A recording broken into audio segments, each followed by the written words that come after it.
Le trafic a repris au poste frontière El Guerguerat. Plusieurs camions ont emprunté hier ce point de passage entre le Maroc et la Mauritanie. Et je vous laisse découvrir ces images des routiers qui, à coups de klaxon, ont salué à leur façon le rétablissement de la circulation par les forces marocaines. L'axe avait été bloqué par les éléments du Polisario. Et les chauffeurs qui se sont tournés, les poussent depuis 3 semaines, poussent désormais un grand ouf de soulagement. Vous allez le voir dans ce reportage de Younes Benzineb. La route est ouverte. Après des semaines de paralysie, la circulation a pu reprendre en toute sécurité. Grâce à la présence des forces armées royales, un cordon de sécurité assure la reprise des échanges commerciaux avec la Mauritanie. Désormais totalement sécurisée, les manœuvres se poursuivent dans cette zone pour réparer les dégâts.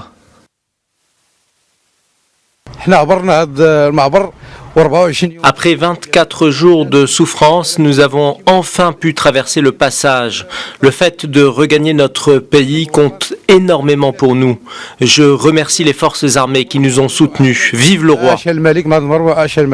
Avec l'ouverture à la circulation, le trafic routier entre le Maroc et la Mauritanie a repris son cours normal, après donc plus de 20 jours d'interruption, une situation qui soulage les camionneurs et commerçants de la région. Machallah, on dit Alhamdulillah.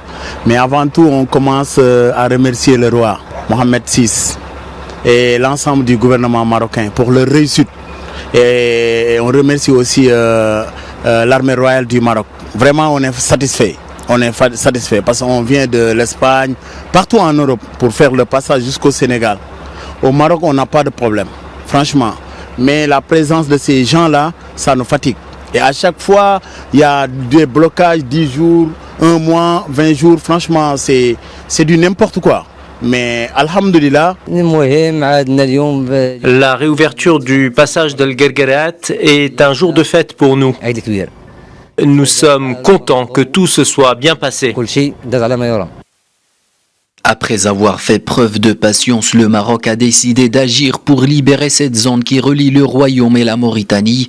Selon le ministère des Affaires étrangères, l'opération menée par les forces armées royales sur très hautes instructions du roi Mohamed VI, chef suprême et chef d'état-major général, s'est déroulée de manière pacifique, sans accrochage ni menace pour la sécurité des civils.